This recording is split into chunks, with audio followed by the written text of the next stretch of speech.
আসসালামু আলাইকুম ওরহমতুল্লাহি ওবরাকাতুহু। সবাই কেমন আছেন? আশা করি সবাই ভালো আছেন।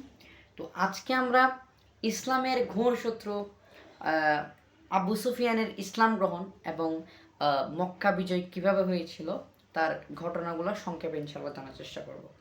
তো আমরা আমাদের এই চ্যানেল বিভিন্ন টেকনিকের মাধ্যমে কীভাবে মনে রাখবেন ওগুলো দিই।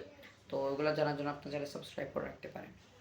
তো প্রথমেই বলি ইসলাম আহ, এই মক্কা বিজয়ের আমরা আগে আমাদের একটি ভিডিও আছে, আপনারা চ্যানেলে দেখে নিয়ে আসতে পারেন যে ইসলাম বিজয়ের মক্কা বিজয়ের কারণ কি ছিল। তো ওগুলো আপনারা চাইলে দেখে আসতে পারেন। তো আমি ওখান থেকে আলোচনা করছি না, আমি ডিরেক্ট ঘটনার মধ্যে যাচ্ছি। তো প্রথমেই বলি যে আবু সুফিয়ান কিভাবে ইসলাম গ্রহণ করেছিল। দেখেন, আবু সুফিয়ান মক্কা বিজয়ের সময় ইসলাম গ্রহণ করেছিল, এটা মনে রাখতে হবে।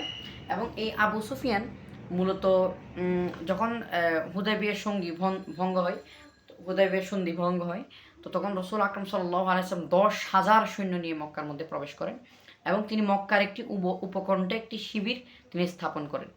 তো এখন এই বিশাল দলের সাথে আসলে মোকাবেলা করতে মক্কাবাসীদের সাহস হচ্ছিল না।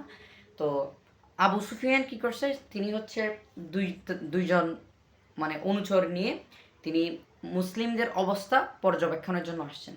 তো মুসলিমদের পরিস্থিতি পর্যবেক্ষণ করতে যখন তিনি আসছেন, তখন তিনি হযরতে ওমর রাদিয়াল্লাহু তাআলা আনহু কর্তৃক তিনি বন্দী হন। বন্দী হওয়ার পরে তার দুজন অনুচরও ছিল।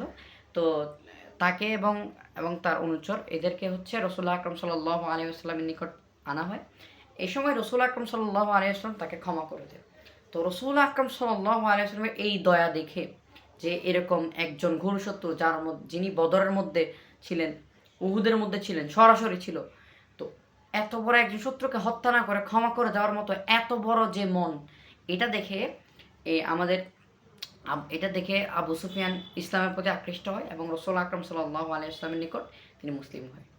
তো এর পরবর্তীতে তিনি মুসলিমদের সঙ্গেই ছিলেন। তো আমরা দেখতে পাই যে পরবর্তীতে যখন রসুল আকরম সাল্লাল্লাহু আলাইহি ওয়াসাল্লাম মক্কা বিজয়ের জন্য মক্কার দিকে অগ্রসর হন, তো তখন প্রায় মুসলিমদের হাতে ছিল খালিদ বিন ওয়ালিদও কিন্তু তখন মুসলিমদের অন্তর্ভুক্ত হয়ে গেছে। এবং এখানে আরেকটা বিষয় হচ্ছে মক্কা বিজয়ের সময় হযরতে আব্বাসও কিন্তু মুসলিমদের অন্তর্ভুক্ত হয়েছিল আর কি, তখন হয়েছিল আর কি। কিন্তু খালিদ বিন ওয়ালিদ এর আগে হয়েছিল, হুদায়বিয়ার সন্ধির সময় দিক আর কি।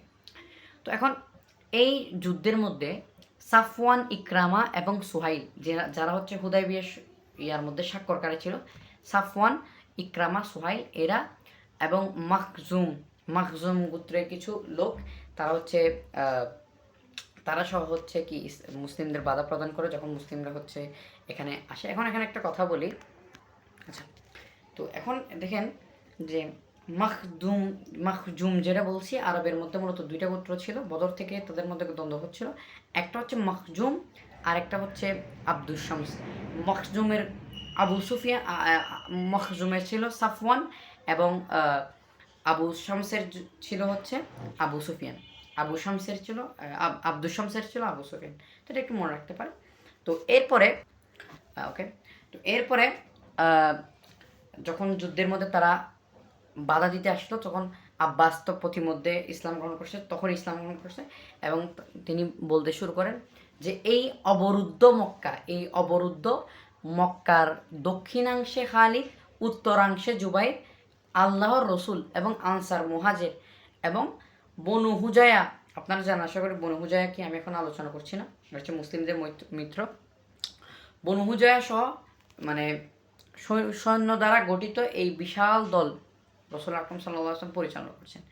তো আমি আবার বলি, দক্ষিণ দিকে খালিদ, উত্তরাংশে দক্ষিণ দিকে খালিদ, উত্তরাংশে হযরত জুবাইর এবং আল্লাহ রসুল নিজে স্বয়ং, আনসার, মুহাজির এবং বনু কুজায়ার মাধ্যমে এটা কি করছে, পরিচালনা করছে। এখন এটা কীভাবে মনে রাখবেন, দেখেন এখানে দক্ষিণাংশে খালিদ, দেখেন দক্ষিণের মধ্যে দ আছে, খালিদের মধ্যেও দ আছে।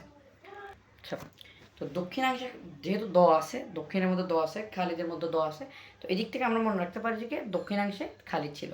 আবার উত্তরাংশে জুবাইর, কীভাবে মনে রাখবেন, উত্তরের মধ্যে র আছে, জুবাইরের মধ্যেও কি আছে, র আছে, জুবাইর। তো এই দিক থেকে আমরা মনে রাখতে পারি যে উত্তরাংশে জুবাইর। আর বাকিগুলো তো বুঝতে পারবেন, আনসার, মহাজির, তারপর বনু খুজায়া, এগুলো তো মনে রাখতে পারবেন, এগুলো ইজিয়ার।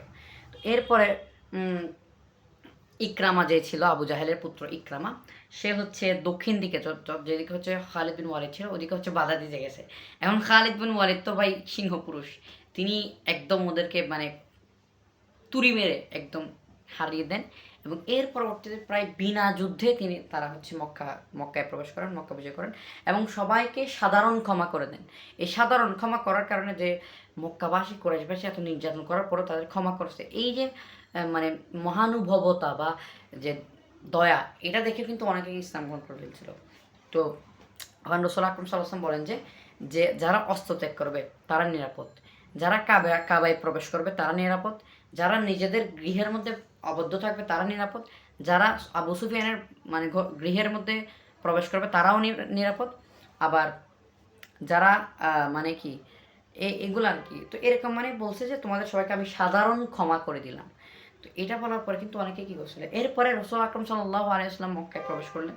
মক্কায় প্রবেশ করার পরে তিনি 7 বার মক্কা তাওয়াফ করলেন এবং ওখানের মধ্যে যে 360 মূর্তি ছিল ওদেরকে একটি লাঠির মাধ্যমে, ঐতিহাসিকরা বলেন যে একটি লাঠি দিয়ে মূর্তিগুলোর সম্মুখে তিনি হচ্ছে লাঠির অগ্রভাগের মাধ্যমে তিনি আঘাত করেন এবং এই আঘাত করার সময় তিনি একটি আয়াত পড়ছিলেন যে যা আল হক ওয়া যাহাকাল বাতিল ইন্নাল বাতিলা কানা যাহুকা, অর্থাৎ অর্থাৎ সত্য উপস্থিত হয়েছে, অসত্য লোপ পেয়েছে, অর্থাৎ মিথ্যা লোপ পেয়েছে, নিশ্চয়ই সত্য লুপ্ত হবে।